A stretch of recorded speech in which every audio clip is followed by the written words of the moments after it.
Aim right, achieve big at KR Mangalam University.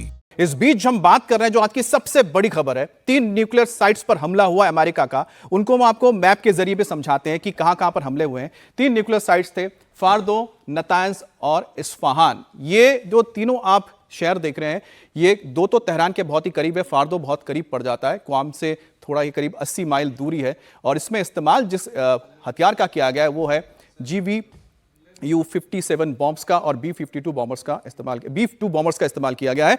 फार्डो nuclear site की तस्वीर आपको दिखा रहे हैं, सैटेलाइट तस्वीर है, और ये इस्फहान की तस्वीर है।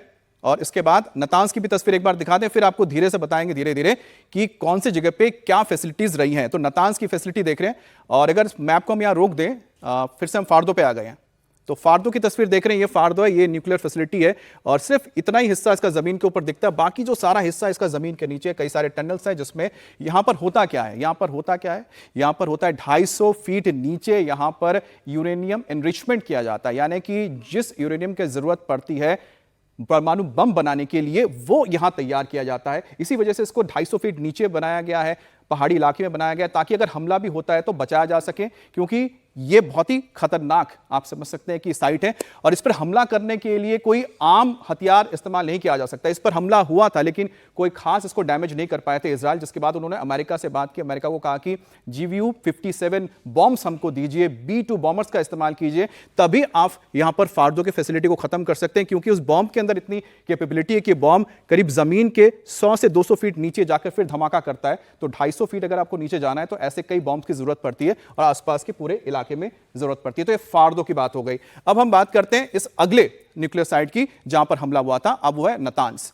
अब नतांज में क्या है, नतांज की फैसिलिटी आप देखिए कि फैला हुआ, ये पूरा का पूरा यहां पर फैला हुआ इलाका है। यहां पर भी एक फैसिलिटी है जो करीब 8 मीटर जमीन के नीचे है। यहां पर क्या किया जाता है, यहां पर भी यूरेनियम एनरिचमेंट का प्लांट ही लगाया गया है, जो जमीन से 8 मीटर नीचे है। साथ ही साथ यहां पर सेंट्रीफ्यूज असेंबली की जाती है। अब सेंट्रीफ्यूज वो एक मशीन है जिसके जरिए आप यूरेनियम निकालते हैं, जिसका इस्तेमाल U-235 का इस्तेमाल किया जाता है बॉम्ब्स के लिए, और उसका इस्तेमाल किया जाता है। और यहां पर वो सेंट्रीफ्यूज को बनाना, उसके प्लांट को तैयार करना या मशीन को बनाना, ये सारे प्लांट्स थे जिसको तबाह कर दिया गया। अब बात आती है इस्फहान की। इस्फहान बहुत ही महत्वपूर्ण एक साइट है, और इस्फहान की तस्वीर दिखा दें।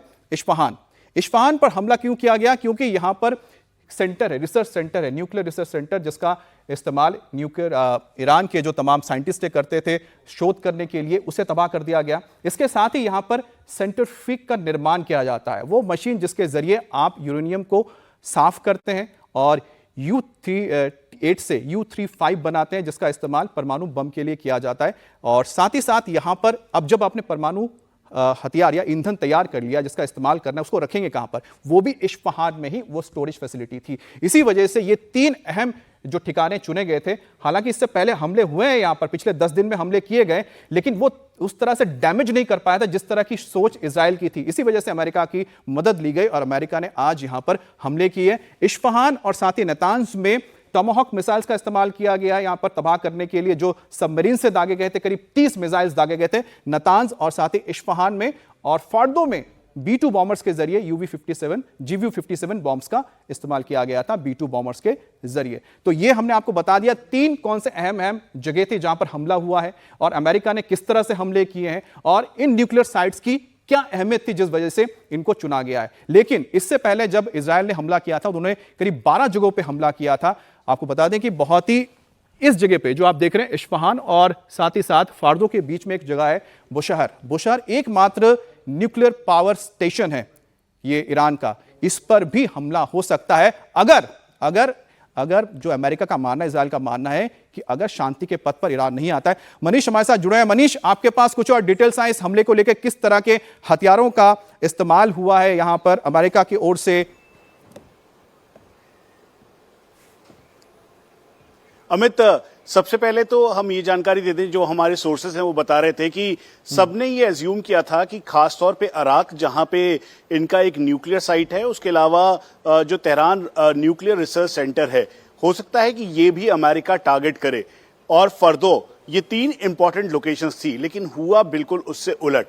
क्योंकि कोई भी न्यूक्लियर आर्सेनल तैयार करने के लिए जो जो सिस्टम रिक्वायर्ड होता है, वो इन 3 यानी फॉर्दो, उसके अलावा तनांज, और फिर उसके बाद जो ये तीसरा एरिया है इन तीनों एरियाज के अंदर उन सभी को इकट्ठा किया जाना था और फिर उसके बाद ये न्यूक्लियर कैपेबल हो जाता। तो इसी वजह से सोचे समझे तरीके से अमेरिका ने 2 दिन पहले अपने B-2 बॉम्बर्स को फ्लाई करवाया, गुआम में जाके बेस करवाया और फिर उसके बाद हम आपको ये भी बता दें कि ईरान के आसपास अमेरिका के करीबन 7 एयरफोर्स बेसेस हैं, यानी जहां पर उनके रैप्टर से लेकर जो उनके फाइटर एयरक्राफ्ट्स हैं, उसके अलावा बॉम्बर्स हैं, वो सब ऑलरेडी स्टेशनड हैं और अलग अलग मिलिट्री बेसेस भी हैं। तो इन एयर बेसेस का इस्तेमाल करते हुए सबसे पहले जो 6 B-2 बॉम्बर्स थे उनको फ्लाई करवाया गया और फिर फ्लाई करवाते हुए जो GBU-57 30,000 पाउंडर बॉम्ब है उसका इस्तेमाल करते हुए इसे सीधा दागा गया, क्योंकि ये बहुत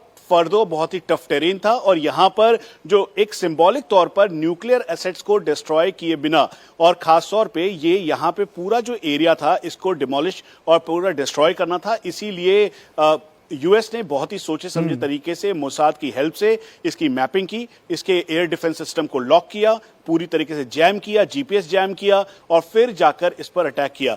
जो हमें इस बात की भी जानकारी मिल रही है कि जो इनके सबमरीन्स और जो बाकी प्लेटफॉर्म से उनको स्टेशन किया गया इस तरह से कि अगर रिक्वायर्ड हो तो अराक से लेकर जो बाकी 2 लोकेशंस हैं इस्फहान और नतांज, इन सब को टारगेट किया जा सके और इसीलिए जो टोमाहॉक मिसाइल है उसका इस्तेमाल किया गया और सोचे समझे तरीके से किया गया, क्योंकि यहां पे मनीष जैसा बता रहे हैं कि सोच समझकर अमेरिका ने यह पूरी प्लानिंग की थी कि हमें किस तरह के हथियारों को इस्तेमाल करना है, किस तरह के टारगेट्स पे कौन से हथियार इस्तेमाल किए जाएंगे, आपका सोर्स ऑफ डिलीवरी क्या होगा।